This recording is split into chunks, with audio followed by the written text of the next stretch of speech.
이제 바울이 빌립보서 3장에서 뭐라고 얘기했냐면 나는 히브리인 중에 히브리인이요 율법으로는 바리새인이요 이스라엘 족속으로 따지면 베냐민 지파다.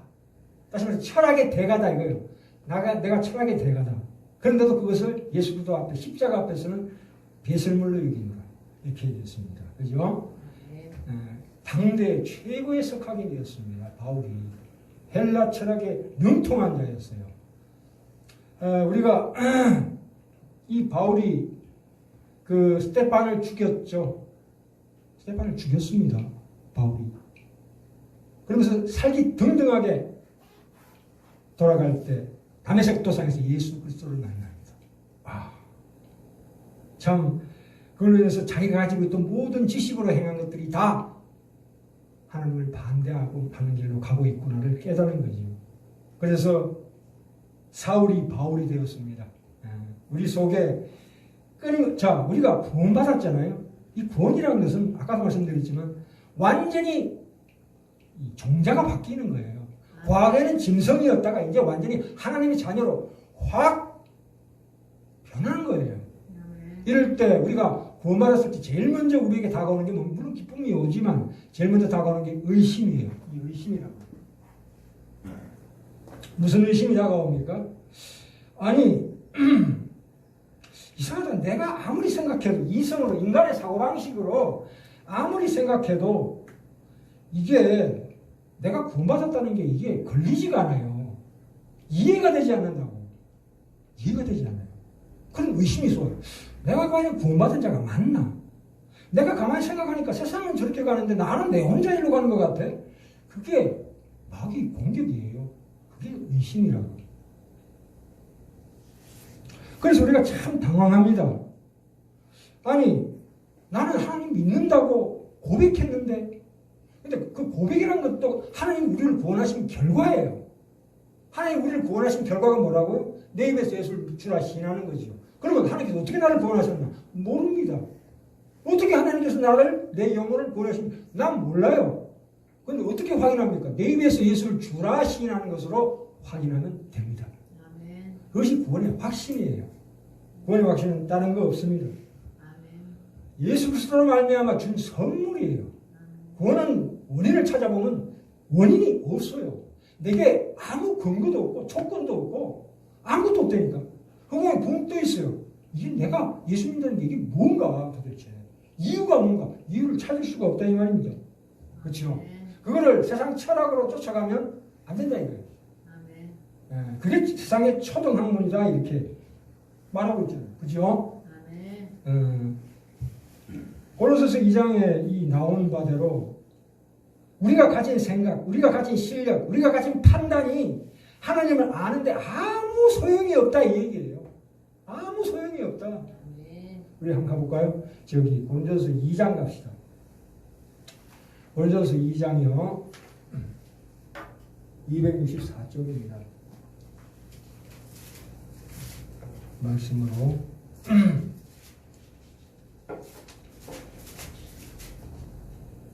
2장 6절부터 한번 볼까요?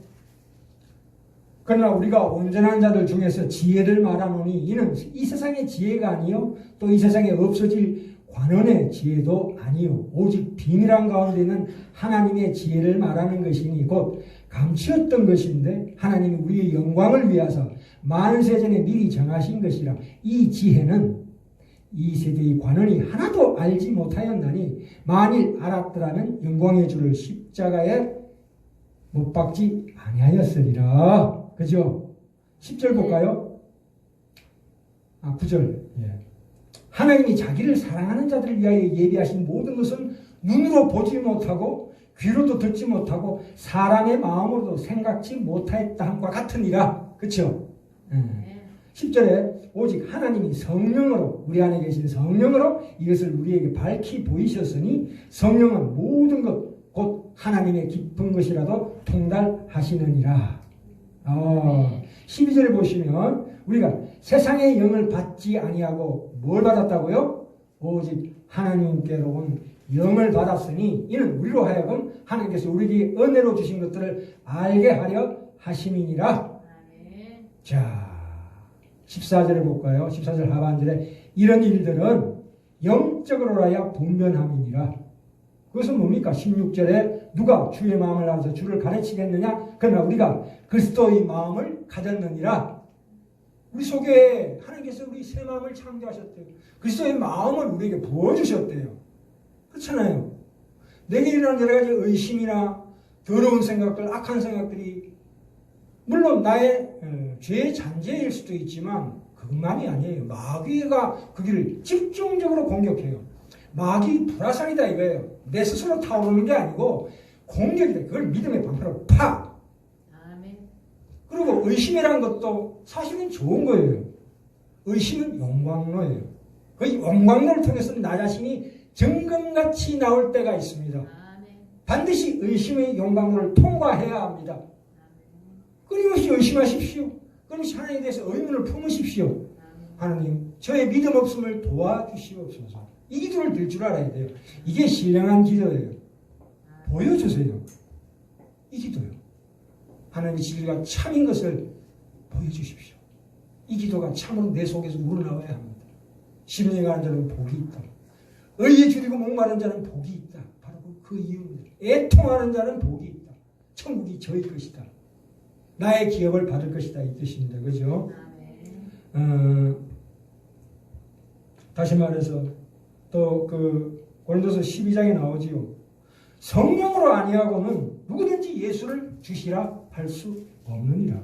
와, 대단한 말씀 아니에요. 내가 아무리 의심하고 있고 아무리 악한 생각이 든다 할지라도 내 입으로 예수를 주라 시인하는 사람은 새로운 마음이 창조된 거예요. 그게 구원이 확실해요. 다른 구원이 확실히 찾을 이유가 없어요. 그게 구원이 확신이에요. 우리가 너무 어리기 때문에 어떨 때는 하나님께서 환상을 보여주시기도 하고 성령으로 어떤 기적을 보여주기도 하지만 그게 본질은 아니다 이거예요. 그러면 그런 성령의 기적이나 어떤 환상이 내 눈에 안 보였는데 그 사람은 그만큼 훌륭하다는 증거예요. 어리지 않다 이거예요. 성숙한 자다 이거예요. 신령한 자다. 신령한 자만이 내 마음으로 하나님을 따라갈 수 있어요. 뭘 안 보여줘도 그렇잖아요. 우리는 맨날 뭐 사탕 줘야 쫓아오지 부모를. 근데 크면은 부모가 가만히 있어도 부모를 이해하고 따라줄 줄 압니다. 얼마나 성숙한 자에 그렇죠? 우리는 새롭게 무슨 기적을 바라고 그럴 이유가 없습니다. 그러나 예수 그 십자가를 체험하지 않는 사람은 자기 뜻이 들어갑니까? 사탄으로 들어갑니다. 주권이 없어요. 내가 뭘 선택할 수 있는 그런 주권이 없는 존재예요. 그냥 휩쓸려 가는 거예요. 물결 따라 흘러가는 거예요. 본인이 몰라요. 의식하지 못합니다. 성령으로 말미암아 십자가를 이해하고 알게 됩니다. 깨달아집니다. 십자가라는 건 뭐예요? 십자가는 우리를 정죄하는 겁니다. 그게는 절망입니다. 이 십자가가 뭐냐면 왜 아까 말씀드린 우리가 우리 마음이 초상집에 있어야 된다 그런 이유가 뭐냐면 이 십자가라는 것은 철저한 정죄입니다. 우리를 심판하는 거예요. 이거는 절망이라고요. 끝없는 절망이에요. 죽어도 죄는 없어지지 않는다. 영원히 고통받는다는 뜻이에요. 십자가가. 우리가 십자가 앞에 서면 진짜 이걸 느껴야 돼요. 이해해야 돼요. 그 성령께서 주시는 거예요. 그래서 심령이 가난하면 복이 있다고 그랬습니다. 죽으면 해결되는 것이 아닙니다. 죽어도 영원히 이 죄를 탕감받지 못합니다. 그러나 예수 믿는 자는 예수께서 친히 우리를 대신해서 죄를 다 지고 가셨기 때문에 우리는 그 속에서 용서를 받고 영원한 하나님으로 갑니다. 그죠? 이 십자가만이 하나님의 능력으로 우리가 구원받았다는 것을 깨닫게 합니다. 그죠? 참 이 귀한 말씀입니다. 그래서 이런 말씀을 어떻게 우리가 깨닫냐? 그것은 우리 안에 성령께서 와서 그걸 깨닫게 해주시는 거예요. 그래서 우리가 이 마귀의 공격에서 나 자신을 지킬 줄 알아야 합니다.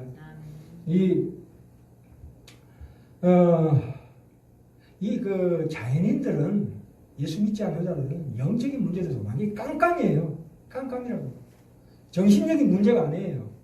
예전에도 말씀드렸습니다. 우리는 할 수 있다 사람이 아니에요. 할 수 없다 사람이에요. 나는 할 수 있다로 시작하는 게 아니고 나는 할 수 없다. 십자가 앞에 선자로서의 고백이 가장 먼저 나와야 그 뒤가 하나님의 인도하심을 받는 겁니다. 하나님의 능력 가운데 있는 자예요. 그죠? 하나님의 도우심을 구할 수가 있어요. 세상 사람들은 내 속에 있는 뭔가를 개발하라 그래요. 잠재력을 개발해라. 아니에요. 거기에는 사탄이 거점을 틀고 또 아리를 틀고 있어요. 그래서 개발하면 할수록 세상 유혹이나 활락이나 향락으로 빠지게 되어 있어요. 안 그렇습니까? 왜 하나님께서 우리를 이렇게 고생시키십니까? 내 속 깊은 곳에 영혼의 진정한 화유, 알렉드야, 진리의 예수 그리스도 그 진리의 말씀이 내 속에서 솟아나게 하기 위해서 우리에게 슬픔을 허락하시고 고난을 허락하시고 때로는 질병도 허락하십니다만 그 모든 것을 이기고 나갈 줄 믿습니다.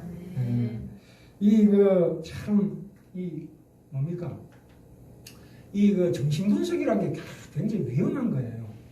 그 속에 우리는 정신분석을 깊이 빠고 들어가면 우리에게 자유의지가 없다고 나옵니다.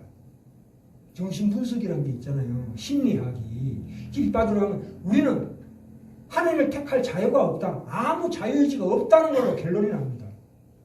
그래서 이 하나님의 말씀이야말로 우리를 참으로 영화롭게 하는 겁니다. 그죠? 우리가 인간이 살아가면서 참으로 그러니까 믿음과 이 정신력을 잘 구분해야 합니다. 믿음이라는 것은 성령의 능력입니다. 이거는. 우리가 세상적인 심리학이라는 것은 눈에 보이는 기예요. 그 성령의 힘이라고 아니에요. 달라요. 그래서 우리가 이런 것들을 항상 힘다운 힘이 뭐예요? 성령의 능력이지. 우리 속에서 그것이 끊임없이 솟아나고 있습니다. 그래서 잡으시기 바랍니다. 그죠? 하나님 가운데서 다시 돌아갑시다. 여기 골로새서 2장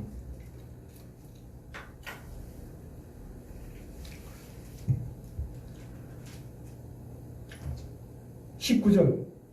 아까 골로새서 2장 8절 읽었고요. 19절 볼까요? 2장 19절. 머리를 붙들지 아니하는지라 온몸이 머리로 말미암아 마귀와 힘줄로 공급함을 얻고 연합하여 하나님이 자라게 하심으로 자라나느니라. 그렇죠? 이게 무슨 얘기입니까? 우리는 누구하고도 화합할 수 없는 존재예요. 부모 자식 간에 또한 형제 간에 부부 간에도 서로 화합할 수 없는 존재예요. 하나님의 능력이 오지 않으면 절대 화합이 안 됩니다. 이해할 수 있습니까? 용서할 수 있습니까? 못합니다. 절대. 인간은 절대 용서하는 것처럼 보이는 것은 자기 과시예요. 내가 이만한 사람이다는 자기 의예요. 하나님의 의는 그런 게 아니에요. 진정한 화합이 이루어집니다. 그게 우리 삶 속에서 그것을 생활 속에서 실천하고 가도록 하나님께서 우리 말씀으로 우리를 인도하십니다. 그죠? 하나님 안에서 우리는 하나예요. 우리가 하나라는 것을 우리가 이해하셔야 합니다. 그죠? 사람으로 서로서 그래서 계속 연습하셔야 돼요. 연습하면 됩니다. 안 될 것 같습니까? 돼요. 물론 완벽하게 되지는 않지만 그래서 우리가 이 인생의 여정 가운데서 그 하나님의 진리의 말씀의 바탕 위에서 우리의 행동을 항상 중심을 잡고 나아갈 때에 모든 일이 다 형통하게 열릴 줄 믿습니다. 특별히 건강할 줄 믿습니다. 그죠? 건강이라는 게 질병이 안 걸린다는 얘기가 아니에요. 질병을 이길 수 있다 이거예요. 우리 죽을 때 아름답고 경건하게 죽을 수 있는 권리가 있어요. 우리 신앙의 선배들 다 보셔요. 전부 다 아름답고 경건하게 죽었어요. 말하자면 찬송 부르면 천국 간다 이거예요. 얼마나 영광스러운 우리의 미래입니까? 확정되어 있습니다. 그래서 우리가 항상 거기에 눈을 중심을 잡고 세상 가운데 어떤 유혹이나 어떤 환난도 능히 극복할 수 있는 힘을 하나님께 주시고자 하나님께서 우리를 인도하심을 믿으셔야 합니다. 그죠? 예, 기도하시겠습니다.